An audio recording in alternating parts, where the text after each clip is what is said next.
வணக்கம். இன்றைய தினமும் இலங்கையில் இடம்பெற்ற மிக முக்கியமான ஒரு விடயம் தொடர்பாகத்தான் இன்றைய இந்த காணொளியில் பார்க்க போகின்றோம். தற்போதைய சூழ்நிலையில் எரிபொருள் தட்டுப்பாடு ஏற்பட்டுள்ளதான காணொளிகளும் வெளியாகிக் கொண்டிருக்கின்றன.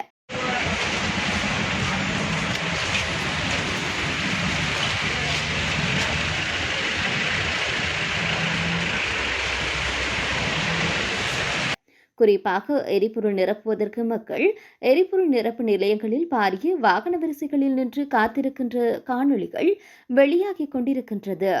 எரிபொருள் விநியோகஸ்தர்கள் சங்கம் இன்று நள்ளிரவு முதல் எரிபொருள் கொள்வனவு கட்டளை செய்யும் நடவடிக்கைகளை நிறுத்துவதாக அறிவித்துள்ளது.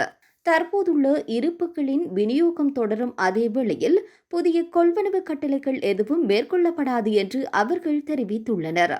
விநியோகஸ்தர்களுக்கு தற்போது வழங்கப்படும் 3% தள்ளுபடியை ரத்து செய்து நாளை முதல் நடைமுறைக்கு வரும் புதிய கட்டண சூத்திரத்தை செயல்படுத்த இலங்கை பெட்ரோலிய கூட்டுத்தாபனம் எடுத்த நடவடிக்கையை தொடர்ந்து இந்த முடிவு எடுக்கப்பட்டுள்ளது.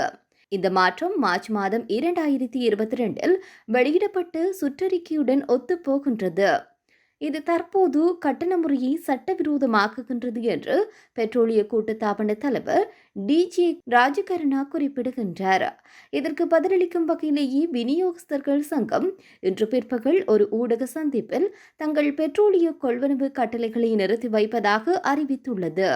எரிபொருள் விநியோகஸ்தர்கள் எரிபொருட்களை விநியோகிப்பதிலிருந்து விலகுவதாக அறிவித்துள்ள நிலையில் எரிபொருள் நிரப்பு நிலையங்களில் பாரிய வாகன வரிசைகள் அதிகரித்துள்ளன.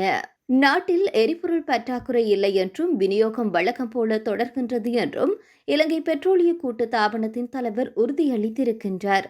இருப்பினும் கொழும்பில் உள்ள எரிபொருள் நிலையங்களுக்கு வெளியே இன்று நீண்ட வரிசைகள் காணப்படுகின்றன. இது எரிபொருள் கிடைப்பது குறித்த கவலைகளை எழுப்பியுள்ளதாக தெரிவிக்கப்பட்டுள்ளது. 1400 எரிபொருள் நிரப்பு நிலையங்களை பிரதித்துவப்படுத்தும் பெட்ரோலிய விநியோகஸ்தர் சங்கம் தள்ளுபடி விகிதங்கள் தொடர்பாக அரசாங்கத்துடன் ஏற்பட்ட தகராறு காரணமாக இன்றிரவு முதல் புதிய எரிபொருள் விநியோகத்தை வழங்குவதை நிறுத்துவதாக அறிவித்துள்ளது. அனைத்து அரச நிறுவனங்களுக்கும் கடனில் எரிபொருள் விநியோகத்தை நிறுத்தவும் சங்கம் முடிவு செய்துள்ளது. விநியோகத்தர்களுக்கான 3% தள்ளுபடியை நிறுத்தி வைப்பதற்கான இலங்கை பெட்ரோலிய கூட்டுத்தாபனத்தின் முடிவை தொடர்ந்து இந்த நடவடிக்கை எடுக்கப்பட்டுள்ளது. இது எரிபொருள் நிலைய இயக்குநர்களுக்கு நிதி சிக்கல்களை ஏற்படுத்தியுள்ளதாக சங்கம் கூறுகின்றது. நுகர்வோருக்கு ஏற்படும் எந்தவொரு சிரமத்திற்கும் இலங்கை பெட்ரோலிய கூட்டுத்தாபனத்தின் தலைவர் மற்றும் நிர்வாகமே பொறுப்பாகும் என்று, நெருக்கடிக்கு அவர்களின் முடிவுகளே காரணம் என்று பெட்ரோலிய வணிகர்கள் சங்கம் தெரிவித்துள்ளது. எரிபொருள் விநியோகம் நிறுத்தப்பட உள்ளதனால் விநியோகத்தில் ஏற்படக்கூடிய இடையூறுகள் குறித்த கவலைகள் அதிகரித்து வருவதாக கூறப்படுகின்றது. இதே நேரத்தில் அரசியல் தலைவர்கள், சட்ட அதிகாரிகள், பாதுகாப்பு உத்தியோகத்தர்கள், போலீசார் உள்ளிட்ட பல துறைகளை சேர்ந்தோர் பாதாள உலக குழுவினரை ஆதரிப்பதாக ஜனாதிபதி அன்ருகுமார திசாநாயக்க தெரிவித்திருக்கின்றார். இன்றைய அமர்வில் கலந்து கொண்டு உரையாற்றும் போது அவர் இவ்வாறு குறிப்பிடுகின்றார். இது தொடர்பாக அவர் மேலும் தெரிவிக்கின்ற போது, கடந்த காலத்தில் அனைத்து அரசாங்கங்களும் பாதாள உலக குழுக்களுடன் தொடர்புகளை கொண்டிருந்தன. எனினும் தேசிய மக்கள் சக்தி அரசாங்கம் அதனை ஒரு முடிவுக்கு கொண்டு வரும். கிட்டத்தட்ட 73 T56 ரக துப்பாக்கிகள் பாதாள உலக குழுக்களுக்கு கைமாற்றப்பட்டுள்ளதாக தகவல் கிடைத்துள்ளது. சமீபத்திய கொலைகளில் 6 வெவ்வேறு பாதாள உலக குழுக்கள் ஈடுபட்டுள்ளது. அவை தொடர்பான முறையான நடவடிக்கைகளும் எடுக்கப்பட்டுள்ளது என ஜனாதிபதி அன்ருகுமார திசாநாயக்க இன்றைய தினம் தெரிவித்திருந்தமை சுட்டிக்காட்டத்தக்கது. இதே நேரத்தில் போலீசாரால் தேடப்படும் முக்கிய நபர் ஒருவரை காணவில்லை என்று ஜனாதிபதி அன்ருகுமார திசாநாயக்க தெரிவித்திருக்கின்றார். அந்த நபர் தன்னுடைய தனிப்பட்ட பாதுகாப்பு அதிகாரியை விட்டுவிட்டு தன்னுடைய வீட்டிலிருந்து வெளியேறிவிட்டதாக அவர் கூறினார்.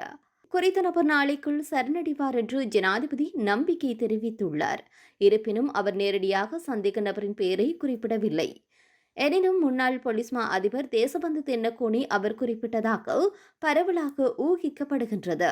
முன்னதாக வெலிகமவில் நடந்த துப்பாக்கிச்சூடு சம்பவம் தொடர்பாக தென்னக்கோனி கைது செய்து முன்னிலைப்படுத்துமாறு மாத்தறை நீதவான் நீதிமன்றம் குற்றப்புலனாய்வு துறைக்கு உத்தரவு பிறப்பித்திருந்தது. இந்த வழக்கு வெலிகமவில் உள்ள W15 ஹோட்டலுக்கு அருகில் ஒரு வருடத்திற்கு முன்னர் நடந்த துப்பாக்கிச் சூட்டுடன் தொடர்புடையது. குறித்த சம்பவத்தின் போது ஒரு போலீஸ் அதிகாரியும் கொல்லப்பட்டிருக்கின்றார்.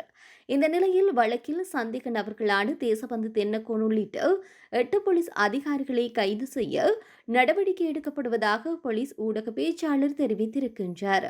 இவ்வாறாக இன்றைய நாளில் இடம்பெற்ற முக்கிய செய்திகள் காணப்படுகின்றன. நன்றி.